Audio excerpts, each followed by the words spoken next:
Hey guys, welcome back to Let's Play Grandia 2. Last time, we went through a bunch of the cutscenes and talked to a bunch of people and talked to the guys at the library and read some books. And this time, we're going to talk to Zara. Yes, I know there's a lot of talking. That's part of this game. Specifically in this city, this is a very pivotal point in the plot, as you may be able to tell. Our whole point in the game so far was to bring Elena here. So this is kind of our changing point where we go from that quest to another quest. The game doesn't end here. No, we're not even close to halfway yet. Well then, never mind.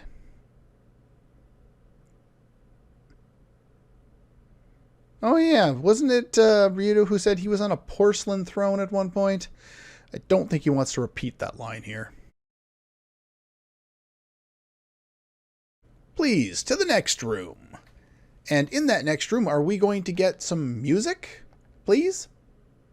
Kind of quiet around here. All I hear is footsteps.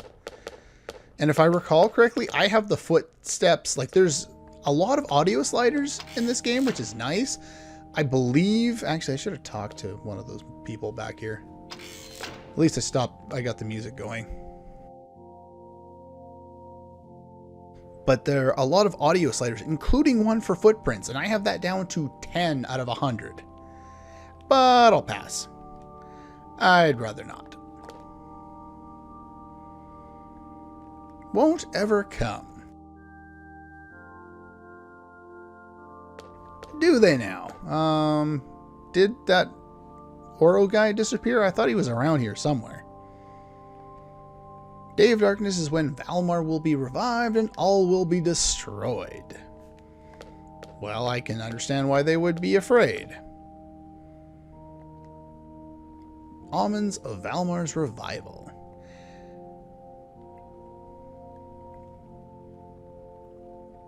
Yeah, I don't think it's doing all that much. But who am I to judge?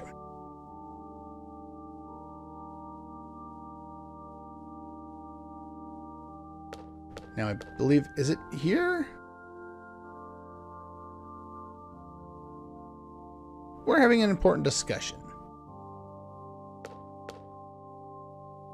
Okay, so they all say the same. Okay, shut up. They all say the same thing. That's fine. I thought Cardinal Oro was over there. I was going to talk to him, but oh well.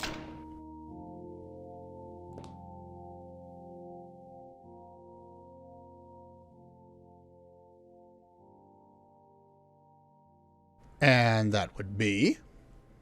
Tell me, what about Elena? Will she be alright? That's beyond your power, huh? The Sword of Grandia can be recovered. There may yet be hope for us all.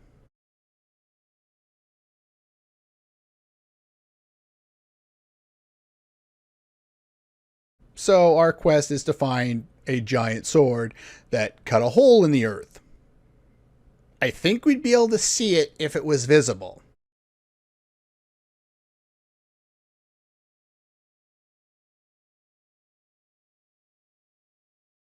But at least early on in the plot, Elena's vision of Ryudo was darkness incarnate. Of course, that changed after a certain scene with the tent, but anyway, seems to have come around a little bit. However, when you depart, I wish for Elena to accompany you. Yeah, almost slipped up there, buddy.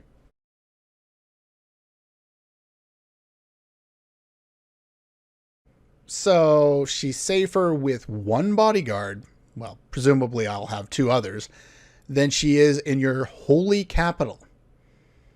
So you're basically saying that all of your holy belief in God can do nothing, but a person can. Okay. Still don't see the reason to send her back out.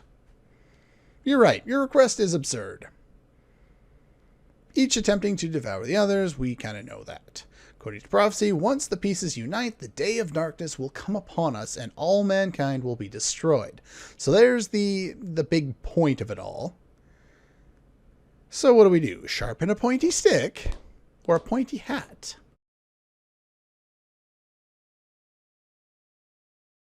Our world heads toward darkness, lacking the guiding hand of light.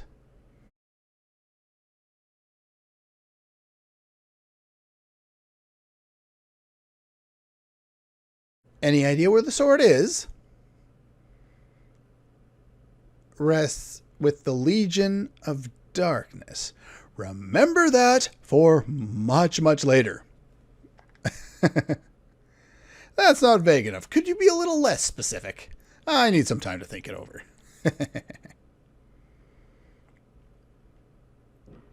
Well, isn't that nice?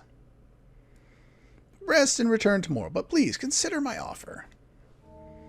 So how much am I getting paid for this job?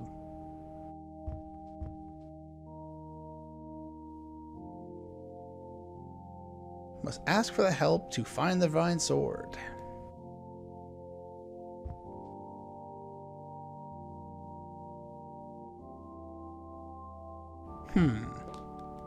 Interesting.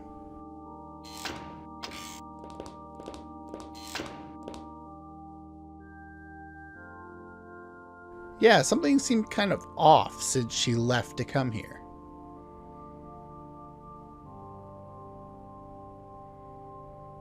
You almost seem to be begging him at this point, yet anytime you've wanted something else, you haven't really had that reaction. It's more been anger that he won't follow you or whatever, I'll do it myself. But now she seems insistent on it. Interesting. There's Oro. I knew he was around here somewhere. He just disappeared for a while. Yeah.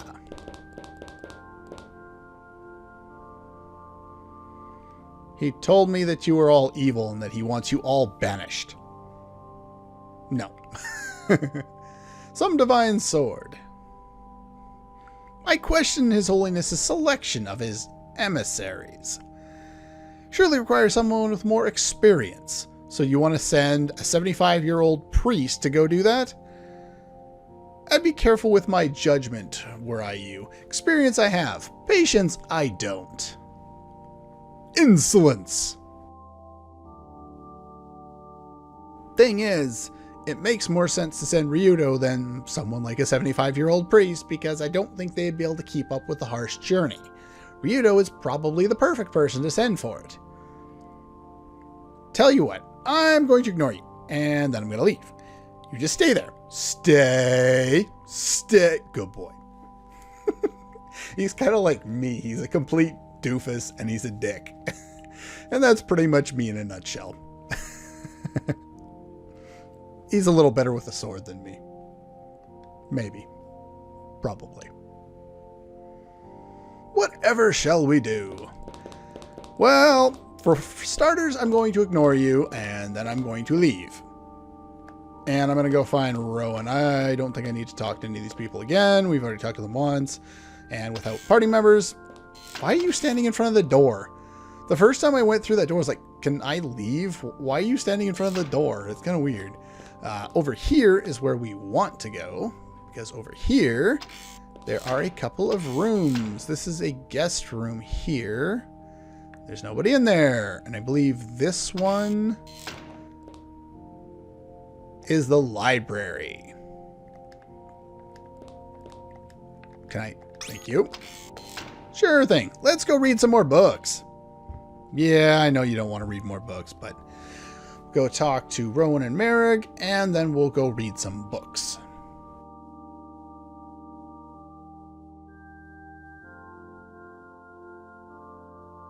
Yeah, sounds about right. Most of it was pretty ridiculous. Go find the holy sword that no one's been able to find that has to be as big as a bloody mountain and somehow has stayed hidden all this time. Basically, I think it either disintegrated or it's floating in space, because otherwise someone should have found it by now. Unguided through shadows. Rests with the Legion of Darkness. No, not in this place. You ought to read some of these books.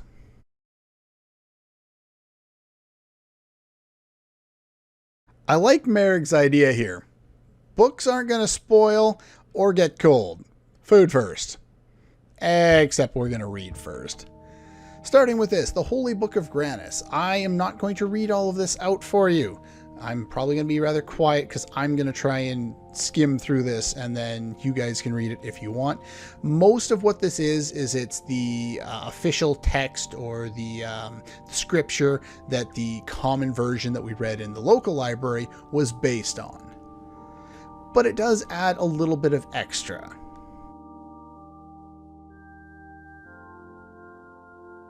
Valmar, the Tempter, Devourer of Souls. I believe Elena called somebody. Was it Millennia that she called that? She called somebody a Devourer of Souls. Must have been Millennia. It's the only thing that makes sense.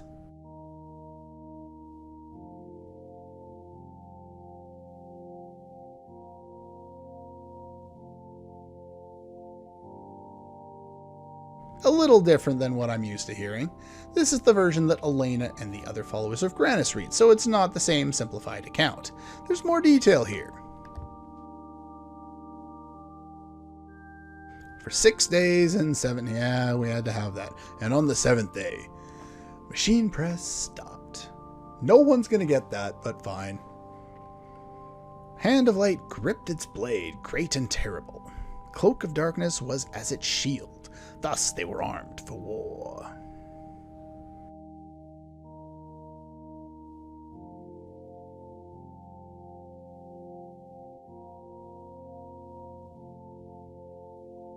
In its fall, it did not remain whole, that being Valmar. Those that had named Darkness God were, in like fashion, named the People of Darkness, and they hid their faces from heaven. Content in its work, the light blessed the earth, and all was made well, and then, wounded, the light fell in a heavy slumber. We've kind of heard this, just not in the same words. The Sword of Light, called the Divine Sword, came to rest with the Legion of Darkness in remembrance of their betrayal, and there was peace. Nothing. Nothing at all. I've already used the clip of Flanders wearing nothing at all, so I'm not going to put it here, but anyway. A new moon hung in the heavens. We already kind of heard about this too. Darkness yet had power.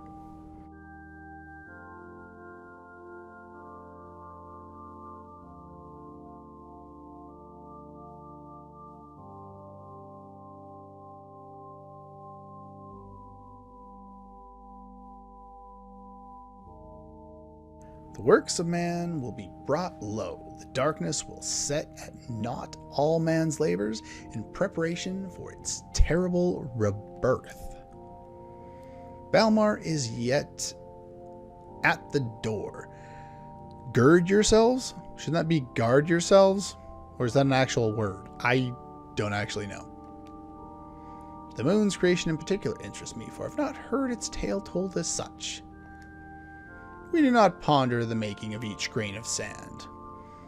They have always been so, and as the setting of the sun, the rising of the moon. So it's there, basically.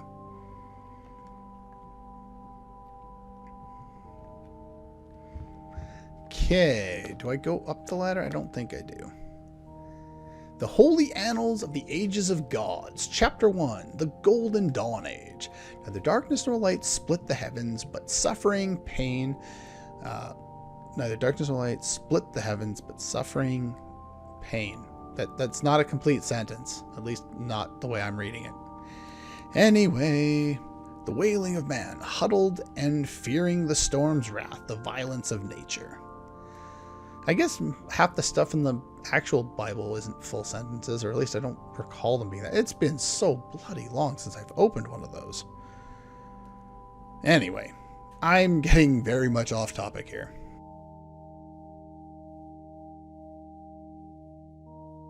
Now I'm depressed and bored. Part 2. Silvery White Light Age. The light descended and then chaos was bound. The rivers of blood were dammed, their eyes were opened, and the light did. No longer did man war with his brother. This was paradise. The light of peace is Grandia, and the god whose praises we sing.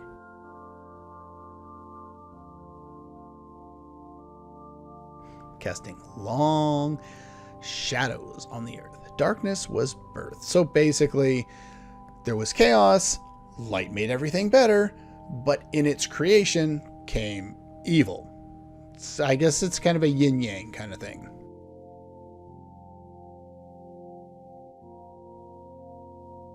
Roundabout fashion. There's more. Let us keep reading. And Part 3, the Red Twilight Age. Warred against those called demons, who likewise named them Gowlers. I don't think that term ever reappears, so don't bother remembering it. The earth was torn and turned to coals, and then came the seventh day. Light drew its sword, great and terrible. Darkness drew its cloak about its face, and a day and night were fire and lightning until each had run the other through. Sort of light pierced the earth, raising the boiling sea, sinking the bursting land. Thus did darkness fall in 7 pieces, sealed by the followers of light. Now, I haven't really mentioned this yet, but they mentioned Sword of Light multiple times, and it's going to make me think about Slayer, so I might as well mention it here. Gowry for the win. Light come forth! Still, the people of darkness concealed themselves in the earth, and still the divine sword rests with the Legion of Darkness. It's boring, it's stupid, it's badly written. What the hell is a Gowler? One who would imprison another? Apparently it is a word, or at least it is in this game. Interesting choice of words to describe those who followed Grandia in the religious text belonging to the religion of Grandia. Intriguing!